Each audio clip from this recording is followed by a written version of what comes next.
That's what I did.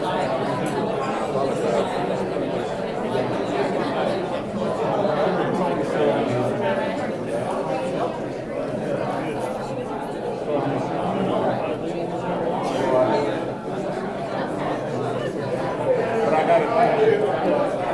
But it belongs to me.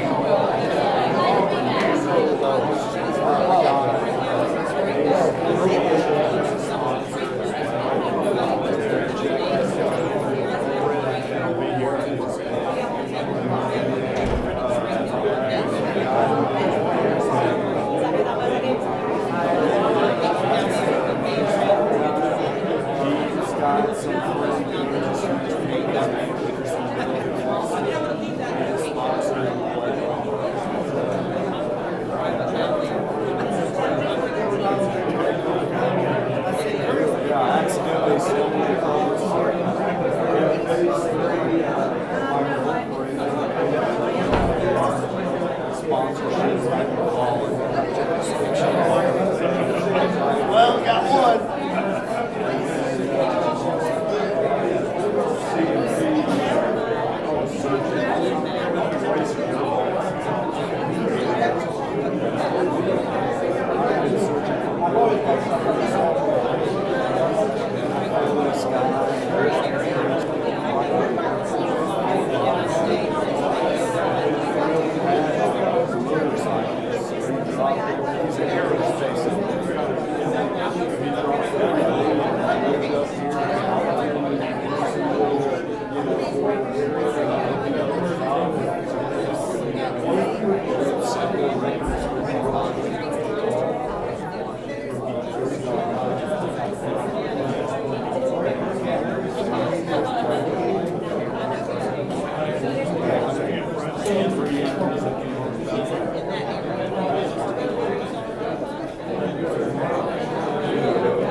last week and I called him this week, and I've left him a message both times. So if I don't hear anything, I'm going to find another vendor. So, because I ordered them, it's just,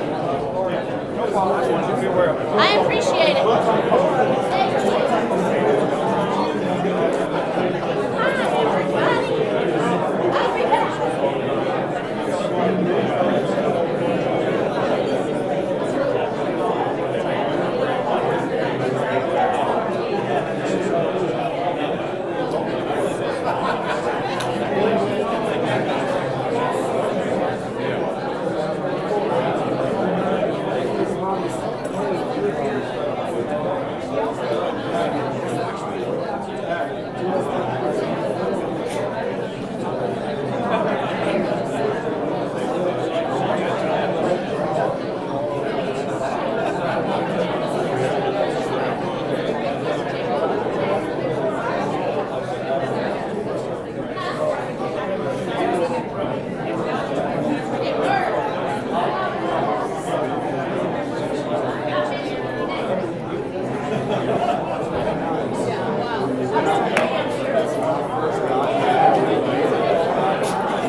Rotary Club. I am your grateful president, Sarah Johnson,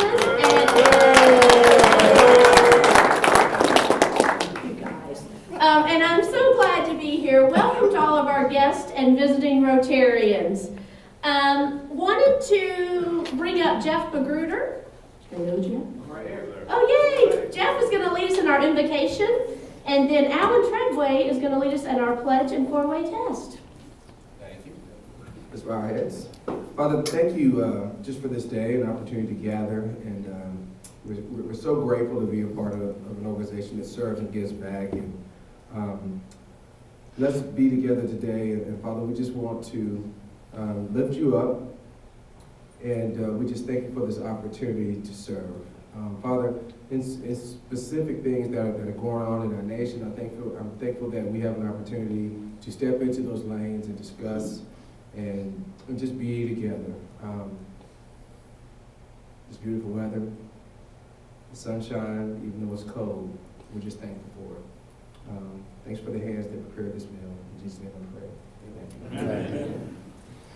Now, you join in the Pledge of Allegiance. Pledge allegiance to the flag of the United States of America and to the republic for which it stands, one nation under God, indivisible, with liberty and justice for all. Now join me in the four-way test. First. Is it the truth? Second. Is it fair to all concerned? Third. Will it build goodwill and better friendships? Oh, yeah, fourth. For all concerned.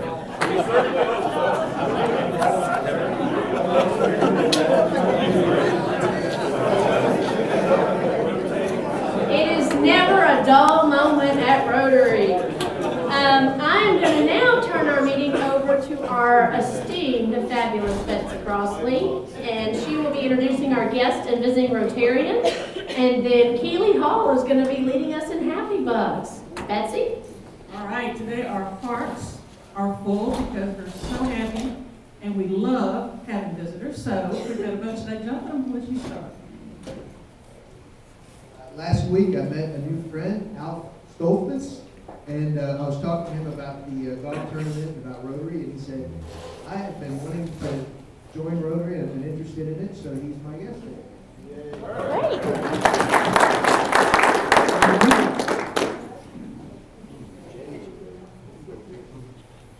Not a good time. I'm happy to have John Krell back today. John, please stand. John, he was here a couple, 3 weeks ago, and he's the new owner of Austin Funeral Services here in Brentwood. So please welcome John.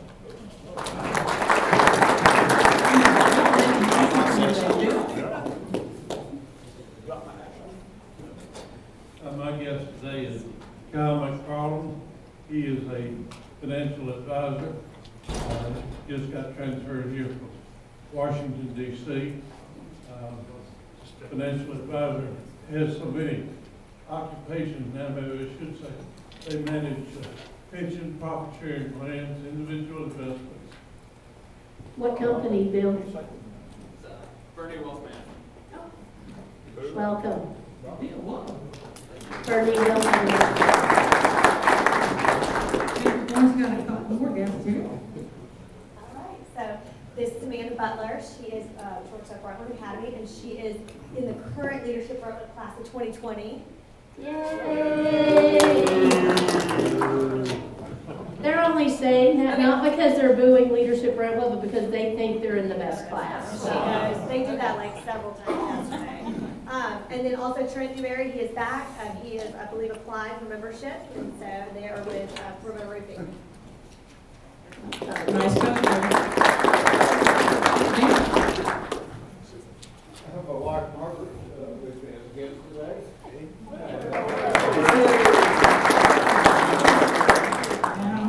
And Jill Walker. Jill left. Okay, all right. You had his daughter just a little bit earlier. Okay. Did I miss anybody? Yeah. Who's that? Here. Ah, great. No, no. Mrs. Yeah, here, give me the microphone, Okay, but- please. I say, how are you gonna do this remotely? I'm pleased to introduce my friend Kim Broussard. Kim's an insurance agent, independent insurance agent who has an office in Spring Hill. Currently looking to open up another space here in Cool Springs. Thanks for being my guest today, Kim. And did anybody else? Can't blame that one on my glasses for sure, so, okay. Any more? Oh, yes, and this wonderful gentleman is back, ladies and gentlemen, John Stokes. You stole my thunder. I want, is it happy folks? Shall we take that money in?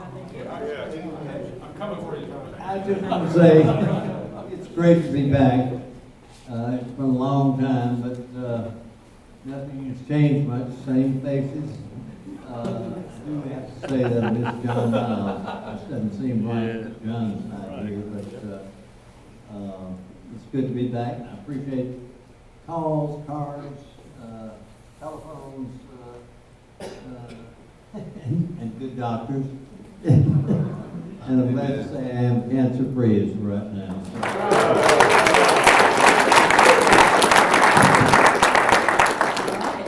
I'm so happy you're back, John. Me too.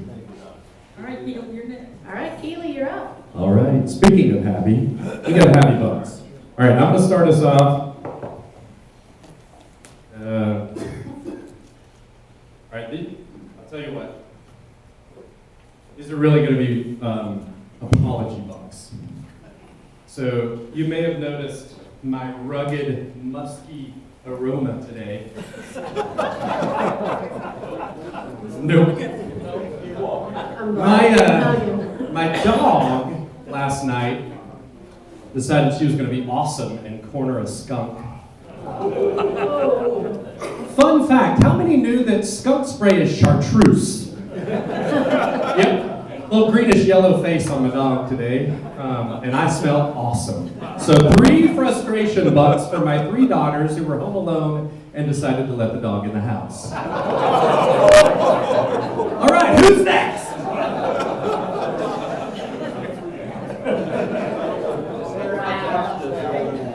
This is for our speaker, but the reason I wanted to give $1 for our speaker is because I have a great Valentine memory. How many of you remember 15, 20 years ago, we were at Bethel, and it was a Valentine's program, and we invited our spouses to come, and our speaker was from a lingerie shop and talked about how to fit bras. We have come a long way.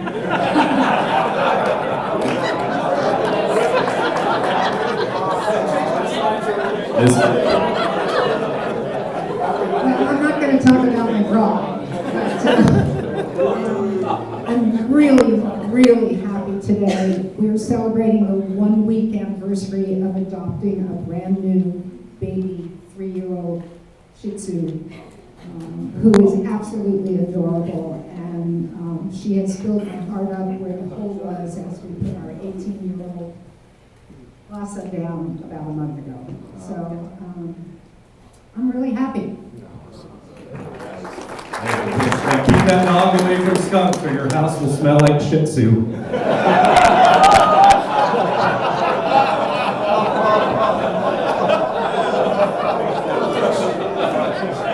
I'm here all week. To all of our guests, we are a bunch of comedians. So the number is 3. We did $3 for other things. I have 2 beautiful granddaughters, as you all know, because I'm obsessed with them. And I have a 3rd granddaughter coming in June from my daughter who lives in Nashville. So I'm really, really happy. And John Stokes is here. Welcome back. Thanks. Mr. Leary. I told Sarah I wasn't going to say anything about the golf tournament, but yesterday we had a great day. Yesterday we sold 6 sponsorships. Oh! You remember a little announcement I made about 3 weeks ago about a certain member who challenged anybody in the club to beat the number of sponsorships that he was going to get? Remember that? Remember who it was? That'd be D-Mac. His new name, D-Mac. D-Mac sold 4 sponsorships yesterday on his own and sent me a list about that long of the others that he's going to contact. If everybody did that, this would be a wonderful world. Thanks, D-Mac. All right, who else? Who else? All right, we got the other side of the room. Somebody over here is going to think of something later. Oh, wait. We got John. I told you I was coming for you, John, and then I forgot. I didn't know it's bad. All right. I want to know Dan Jordan's secret for getting Margaret over here on the $20 meal.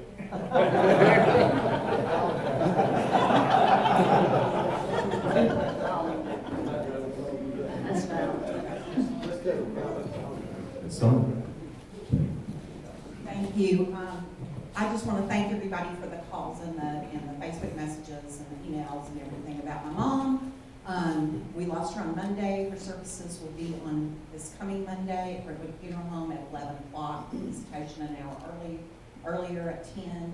We also are doing a visitation Sunday afternoon from 4. So if you are so inclined, I would love for you to come and help me celebrate my mom's life. My mom was only 17 years older than me. Do the math and look at your 17-year-olds at home or your 17-year-old grandchildren and just think about that for a second. She started early with her family, and she was married for 66 years to the same man, and my father, and so I'm just thankful for her life. One more announcement, and I promise I'll sit down. In honor of our friend from D.C., I just want to give you a quick update on my son. He started rehearsals this week for a show it's the longest running show in America. It's called Sheer Madness, and it is at the Kennedy Center in Washington, D.C. So he'll be starring in that show starting in March, and it's kind of an ongoing gig for him, so he's very excited. Paid actor work. Yes. Good ones. Oh, no. Soon, too soon. Put that dollar in there in honor of my father, who, as a young child, actually had a pet skunk that was descented. And needless to say, your story kind of brought back some stories I've heard of him growing up in the 50s with his pet skunk. And I was also going to write, you got to get some skunk off. As having had some skunk run-ins myself, it can really make a difference. Send all home remedies to me at K Hall at firstbankonline.com. And actually, I'm going to out someone who's here who also had a pet skunk. Jay, stand up. Betsy Crossley, you forget nothing. Amazing. All right, so one more hand. My fellow business partner, who's usually here with me, Jay, just had shoulder surgery at Vanderbilt, and everything went perfect without any complications. So I wish him a speedy recovery. Awesome. Right. Going once, going twice. Here we go. Thank you, Keely, and thank you to everybody for sharing and participating. Mark your calendars for April 18th. That's Pancake Day. We should be getting some information here in the next couple of weeks about sign-ups and all of that good stuff. If you're on the Rotary board, we will have a brief board meeting after our meeting today, so if you could stick around for a few minutes, that would be wonderful. I'm also going to remind everybody to refill and reuse, and if you brought your container today, that is a refillable and reusable container. There's some stickers on the table for you if you would like them. If you could, I want to tell you guys about something that I just found out about. I found out that Molly Chatterjee has been moved to the health services area of the Heritage. She has a lung disease and it's progressive. We don't know anything else. We just found out today. Roger Greenup is going to go by after Rotary and find out if she's seeing visitors and things of that nature. So just want to ask you guys to keep her in your thoughts and prayers. And I'll send out an email to everybody about what we can and can't do. So just wanted to make sure everybody knows. Also, John Stokes, we're so glad you're back. Thank you for coming.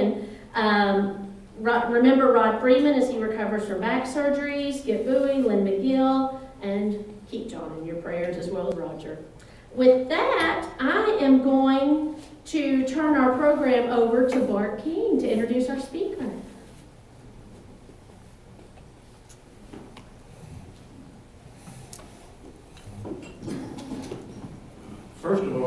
good to be here. And it's my pleasure and my delight to introduce to you my good friend. I usually write down what I'm going to say, so, and it might have been well had I done that, but I'm going to try to do it off cuff.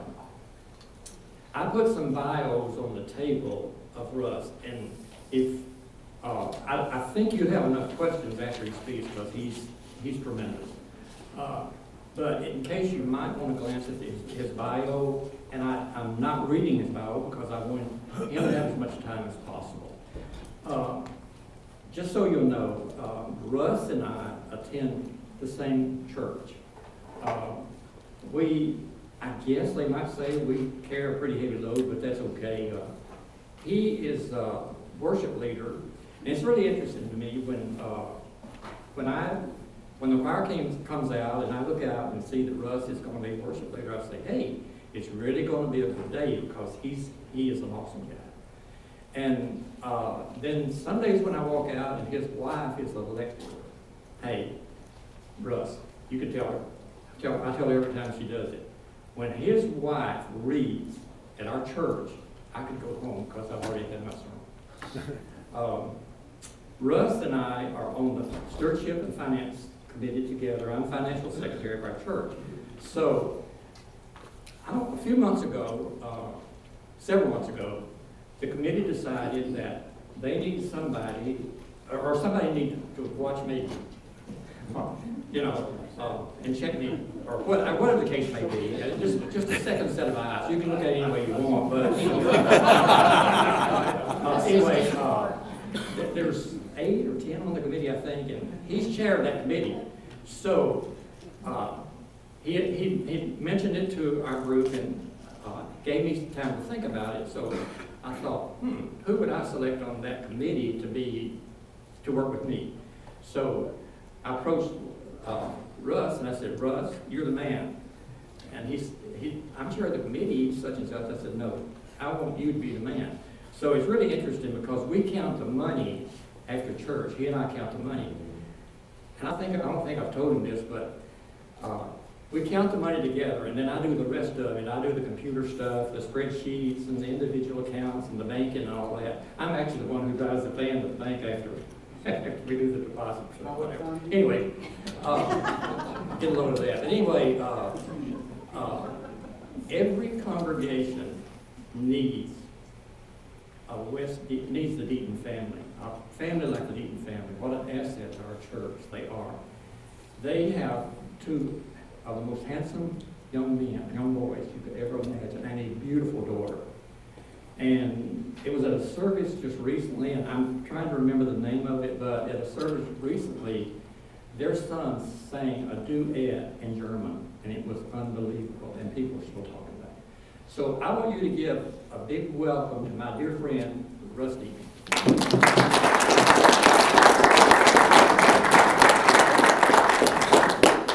Well, good afternoon, everybody. Bart, thanks for that introduction. Bart's an old dear friend and is a mentor to me, and I appreciate all he's done for me and my family over the years, not just at church, but throughout life, and I appreciate him more than he knows. Also want to thank Sarah Johnson for having me here today. This is the 3rd time I've been before this group, and as long as I can hold your attention more than the lingerie show at Bethel you had, I guess I'm doing okay. I would love to have been a part of this group back then. So a few things. Again, I've been here 3 times before, and the specifics I'm going to talk to you about today are going to be a bit different, of course, but the theme that I usually come here to talk to you about is the importance of higher education. And we've been lucky as Tennesseans to live in a state where we've had 3 successive governors of both parties who have prioritized making higher education a key part of their state's agenda. And that's important for a lot of obvious reasons. For one thing, that helps individuals have a better life, better jobs, better salaries. It helps communities to have populations of their citizens who have a post-secondary credential. It is a better quality of life for all of us.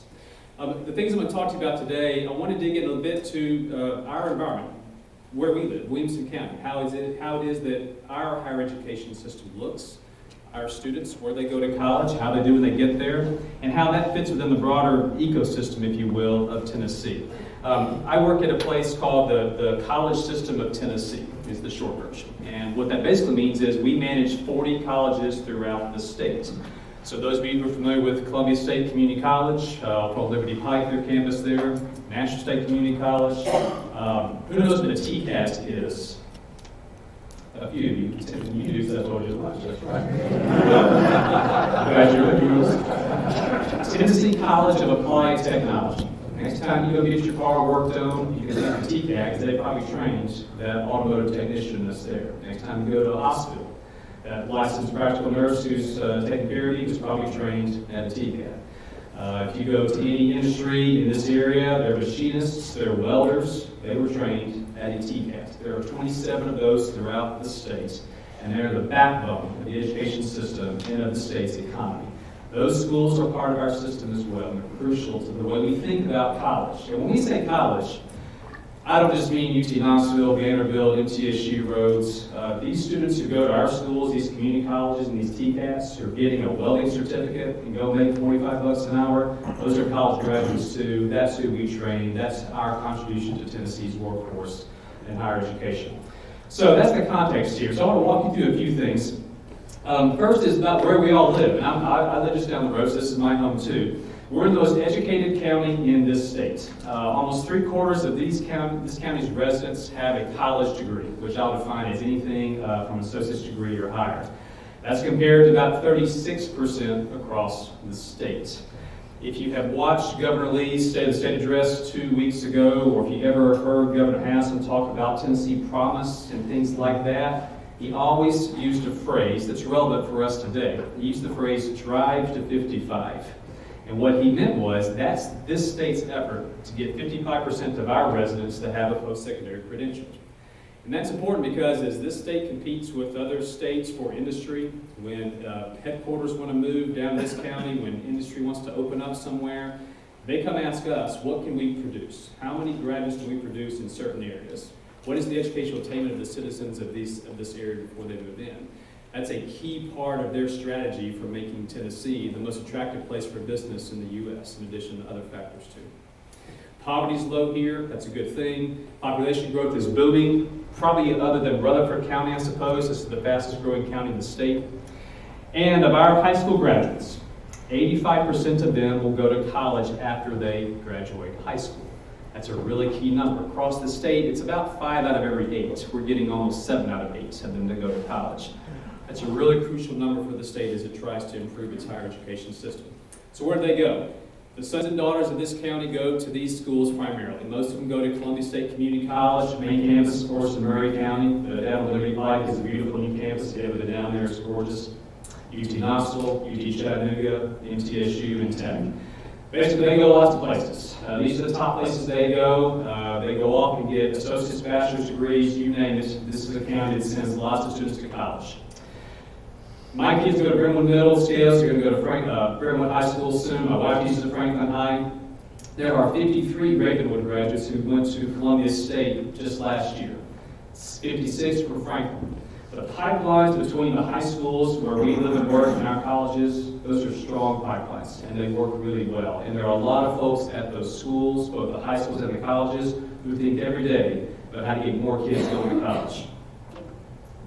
So what does your home campus look like, your county's campus, Columbia State? 6,300 students. They're present there. Janet Smith is a great lady, been present there for about 10 years now. They serve students from all over their service area in southern Middle Tennessee, but mostly Williamson and Murray counties. Tuition fees are cheap. You can go to school there for $4,500 a year, and that's even before Tennessee Promise. Promise, if you're familiar with it, pays for tuition and fees at college. After you account for financial aid, that's just the list price. The net price is zero. They graduate about 30% of their students. That is low. We'll work on that number. Columbia State is part of what we would call an open access system, an open access college. What that means is, if you come to that school, the only thing we ask you is, are you a high school graduate? We don't ask you what your ACT score was. We don't ask you if you have the ability to pay. We don't ask you whether you're married, single mom with 2 kids. We don't ask you whether you're transferred from some other school.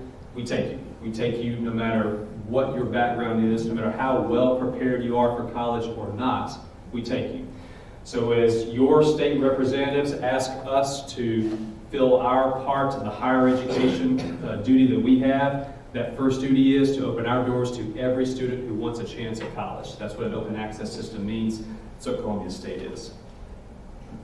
So again, across our state, we serve about 140,000 students, and our population is the folks who need it the most. The ACT scores of the students who graduate from where my wife works at Franklin, probably about a 25 ACT, really good ACT score. Not quite the average to get into UT Knoxville, but it's pretty close. Brentwood High School, where my kids will go, probably the average ACT is probably about 27 or so. That's pretty good. Statewide, it's about a 20. Our students have an average ACT of 19. They're not as well prepared for college as we want them to be, but again, we're going to take it. We're going to do our best with them. We're going to try to get them college ready. We're going to try to get them where they can get that college credential and into the workforce. The vast majority are low income. We talk a lot in this state, not as much as we should, about the realities of being low income and what that means for a family and a student who's trying to get along in life, much less go to college. That's why Promise is so important. We say to every high school graduate, it doesn't matter. If you want to come to a community college, you can, and after we get any other financial aid we can give you, we'll fill the rest for free, and Promise makes that happen. A diverse population, mostly female. Again, this is the open access system of Tennessee. So, who do we enroll? If you take any 10 of our freshmen, 7 of those students are on their way to a university. Another function we serve is we are the transfer destination for many students. They come to school with us on their way to a university to transfer somewhere. They get their first 2 years, nowadays for free again, and then transfer on. That's a key part of what we do and who we serve. How many of you are familiar with the Pell Grant program, federal need-based aid? Yeah, that's a key thing. It's a key measure of being low income. Most of our students are eligible for a Pell Grant and are low income right now. How many of you are familiar with the lottery scholarship? How many of you buy lottery tickets? Confess. It's okay if you do. Okay, I don't need it. But those proceeds go to fund the lottery scholarship program in Tennessee. When you see the games being advertised, about $1/3 billion each year is raised for college scholarships, which go to students across public and private schools, community colleges, universities, etc. So, what is our story? And the takeaway I want to leave for you today is, again, when Governor Bredesen, Governor Haslam, now Governor Lee, when they talk about the importance of higher education, and they're going to use that phrase, drive to 55, they're basically betting that higher education is the key to the state's economic future. And again, when companies move here, when they relocate here, when they're expanding, they're often asking, well, can the local colleges where I live and work, can they supply that next wave of folks I need who are skilled and can do the job? That's something that every governor for the last 2 decades has asked us. Again, we're open access. We take everybody. It doesn't matter where you're from. We're going to take you, do our best with you. Promise. Most of you probably heard of Tennessee Promise. How many of you are mentors for Tennessee Promise? Are there any mentors in here? If there's another service opportunity, President Johnson, that's one. Tennessee Promise pairs every college or every high school student in this state who wants to go to college with a mentor, which is just people like us. They don't have to know answers, but they know how to guide students to say, well, you know what, let's go call together the college and find out the answer to your question you have about financial aid or admissions. Or, I don't know how to fill out the FAFSA, but I know people who do. Let me help you call them. Having a bad day, you need somebody to say, keep at it. That's what your mentor does. We need mentors across the state to work with those students. About an hour, maybe a semester, just touching base with them. If they have someone they want to reach out to, that's what that mentor does. That's a key part of Tennessee Promise. It's exactly folks like you that we need being mentors. So if you had asked us to come here 10 years ago and said, what is higher ed doing? The story would have been very different. As you look at what your state representatives, what your senators, what your governor have done in the last 10 years, up on the screen is a timeline of major things that higher ed has done to try to solve the problems that we face. Some of these things are esoteric and they're inside baseball stuff, but some of them are crucial to solve, y'all asking us to solve problems that the state faces. One of the problems is people not being prepared for college level work. There have been initiatives that are up on this board where we've tried to address that directly with high schools. Tennessee Promise, trying to get financial aid to no longer be a barrier for students who go off to college. There's another program called Tennessee Reconnect, which is the same idea as Promise, which is financial aid, but for adults. One of the key constituencies we serve is an adult student who probably, we probably failed years ago, who dropped out of college, and now needs to go back to get a credential for her family, to get upskilled at her job. That population of adults is a key constituency that we serve as well, and the state's put a lot of focus and effort the last 10 years on solving that problem as well. That's about half of who we serve are adult students who are not right out of high school. And you see all sorts of things on here. The point of this is that we've been very active, and that as you look around the state, as you interact with folks who work at those colleges, they've been busting their butts in the last 10 years to try to solve problems in this state and in this county for higher education. And they need your help with that. So, a little bit more about who we are. We graduate about 14,000 people a year. That's the number on the right-hand side. That's a 10-year history or so of the number of credentials we produce. So every year we have about 14,000 students across our 13 community colleges getting a credential in Tennessee. That's up about 80% or so the last 10 years, and that's when enrollment's been declining. One of the things you hear in higher ed a lot is that higher ed enrollment is counter-cyclical. As the economy gets better, enrollment tends to go down because there's less of a need for folks to go back to school to get a higher credential. So in a declining enrollment cycle, we managed to increase our degrees the last 10 years or so. How well are we doing? If you ask my chancellor, and you said, what is the success rate of our students? She's going to say it's 50%. What she means is we're going to graduate about a quarter of our students. Again, that's way too low, but it's moving in the right direction. Another 12% or so have successfully transferred before they get a degree to a university. And again, that's a key part of what we do, getting people ready for transfer. And another 10% or so are still enrolled with us. So again, as we think about our throughput, our efficiency, our success, not where it needs to be, but it's moving in the right direction. These numbers compared to other open access systems across the U.S. who don't screen their applicants, don't ask them to have any sort of background, that's about average. We're doing about average, which is not anywhere near good enough. That's where we are. Now I'm skipping ahead for time. One of the issues we face is this. Those graduation rates are for all of our students. As we start breaking those numbers down, though, we have what we would call an equity problem. We do not graduate proportionally enough low-income students. We don't graduate enough Hispanic and Black students. We don't graduate enough rural students. As Tennessee looks across the state, we can all get lulled into complacency because where we live here, we have 85% of our kids going to college. We have 70% of our residents with a college degree.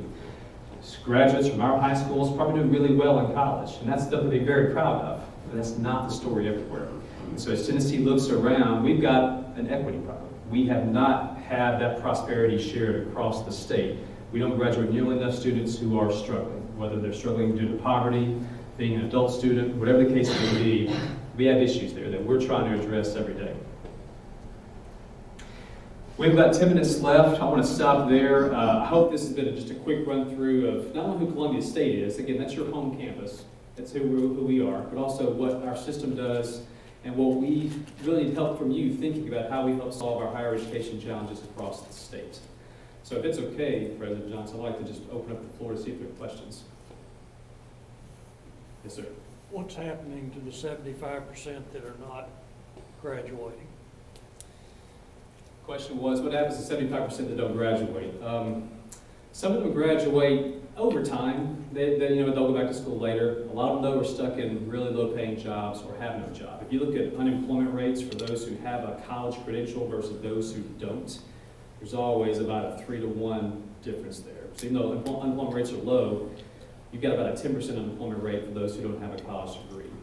So a lot of them are stuck in those low-wage jobs and are on public assistance. Another reason why, again, across Democrats and Republicans, you've seen governors put a focus on this because it gets people a living wage into a career. And those graduation rates are low, and those other 75%, we got to do better with them.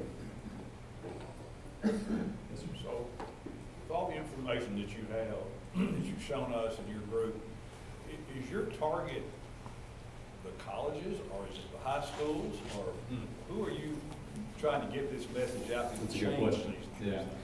Well, a couple of things. The direct audience for us will be those 40 colleges. We manage them, they report to our chancellor, so we have some direct influence over them. But there's no doubt that it's also the high schools. And it's encouraging the counselors, the families, the students to know what their options are after college. And some of this is about fit. No one in here really knew what a TCAT was, but across the state, knowing that that's an option for students when they graduate high school is important.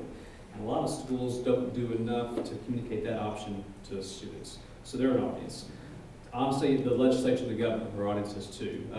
You spend, as taxpayers, about $1.2 billion on higher education every year. That's a lot of your money. And so we try to make sure they know what they're getting out of that and where we need to make policy improvements to make the system better. Yes, sir? Can you talk a little bit more about the TCAT and what fields? Sure. You can go into? Sure.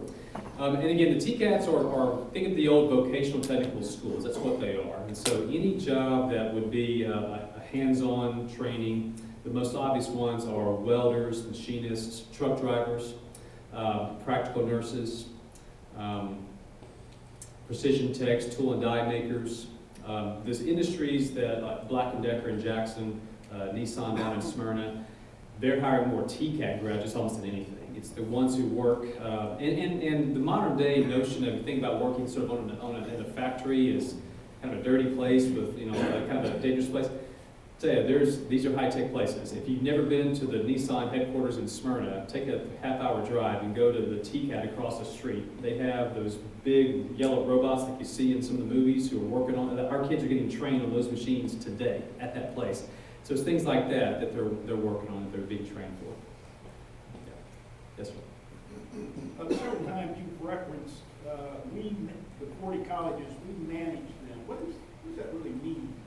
I think of the board as more of an oversight. What do you mean? What does that include? Sure. So the question was, what does it mean to manage those 40? So again, they report up to our chancellor and our board, and so every decision that they make, whether they be academic programs, budgets, setting tuition, where to open a new campus or not, which building to build, those decisions get funneled through us, and we represent those interests for them. And so they're independent in a way, like they each have a president that manages that campus, but the big decisions and the day-to-day oversight, if you will, are done by my organization. Yes, sir. I've got 2 children that are in high school, Nolensville High School here in the county. And when we sit down and listen to some of the folks talk about their different options, there's a discussion about taking AP classes. There's also a discussion about dual enrollment at Columbia State. So I'm curious, I'm assuming the 6,500 people that you listed as enrolled at Columbia State, how much of that is these dual enrollment students that are in high school? And is that number percentage-wise changing or on the increase or what? That's a good question. Does everyone know what dual enrollment is, by the way? For those of you who don't know, it's the idea that as a high school student, you're taking a college-level class, and it fulfills both requirements for high school and college. Those numbers do include dual enrollment. It's a big part of what we do. Part of the lottery scholarship pays for dual enrollment classes. Roughly about 1/5 of the enrollment you see is dual enrollment across our schools, and it varies a lot. That's just the average, of course. And that's a growing part of what we do. It is crucial because it lets students get sort of a head start, if you will, and it also gives them some confidence that they can handle college-level work. It's a big part of it. It's different from AP. In APs, you're in the AP class for the semester. My wife teaches this, and you take that high-stakes exam. If you get that score, you're in good shape. Dual enrollment's different. You're just in the college class like everyone else is, and you're taking that college-level material that is automatically going to count when you get to college. It's going to be credit that you'll acquire. Does that answer your question? Yeah, it does. Thank you. Yeah. In the back, yes, sir. Any insight into why the African-American graduation rate is so much lower than the Hispanic and white? Sure. There are several things. And boy, I need my sociologist friends to come here as well. Part of it is preparation. The average ACT score for white graduates from high school in Tennessee, I think, is around a 21. The average for black students is about a 16. So there's just a preparation level difference. It's also poverty. Most of the black students in our system come from Chattanooga, Nashville, and Memphis. places where there's greater poverty levels in certain communities. There's all sorts of reasons why. It's sometimes the high school quality of where they go to high school is part of it as well. Honestly, it's one of those that confounds us, and as someone asked earlier about who we work with, I mean, working with high schools to address that preparation before they get to us is crucial. But this is an issue that most every state deals with to some degree. One issue, though, that is up here as well, you notice that Hispanic graduation rate numbers are pretty comparable. They deal with similar levels of low income and under preparation, but there's less of a gap there. I don't really know why that is, but it's an issue that we're trying our best to address, because Tennessee needs us to. Yes, ma'am. From an economic development point of view, what are you seeing as future needs for businesses? In other words, where would kids like to train to get jobs? Yeah, sure. Listen, I hire a lot of people who are, broadly speaking, called data scientists. If you have technical skills, send me your resume. That's a key thing. And that basically means, that kind of sounds fancy, but basically means you are adept with spreadsheets and numbers and data analytics and methodology. Anything with IT, they can't hire them fast enough. That's a burgeoning area. But the other thing too, I mean, sometimes the high profile stuff gets the attention, things like, cybersecurity, IT, and data scientists. But we will never stop hiring welders and machinists and nurses and those things. And so sometimes it's kind of the run-of-the-mill stuff, which kind of has lost its sexiness, which is really still crucial. But those are some areas just off the top of my head that are really important for the state. I love the idea of training employees for a specific job at a specific company, like you're doing down at Nissan. But then that can have some rather risky components to it, for example, at the Hemlock Semiconductor. That's right. So how do you make decisions about who you're going to gear up for and where and that sort of thing? Yeah, that's a great question. And Hemlock up in Clarksville, let's just say, had some political winds at its back as well. And so sometimes those decisions are not as academic. They have other variables at play. You raise a good point, because in much of the curriculum that when we're say training someone who's in robotics or something, particularly for a company, we try to be mindful of the fact that those skills ought to be translatable, and they ought to be able to be taken to some other industry or company in the future. And so part of it is trying to make sure that there's a base skill level, and then also then cater that training to what that company might need right here, right now. But it's a moving target, it's hard to do. And sometimes, we're trying to be reactive, both reactive and getting out in front of economic trends and conditions. And that's hard to escape where that is at times, so it's just an ongoing challenge. I know my time is getting near, because one more question, she says. Who wants it? Go ahead, yes. Within the high schools, are they differentiating between vocational and traditional college earlier these days, and letting the students kind of start that path before they graduate? Some are not. I would say in the main, and my K-12 friends may disagree. I think high schools have been too shy about getting people on a particular path. I think they have done. We've almost oversold the idea that college is for everybody, and it is. But the idea that means a university for everybody, when in fact so many opportunities are for in those what we would call CTE, career technical education. I think we ought to identify that talent quicker and get people in those pathways quicker, and that's not a bad or secondary or lesser thing. We've been too averse in doing so. Well, okay. There's a person. Yes, there is. Well, thank you all for the time and questions.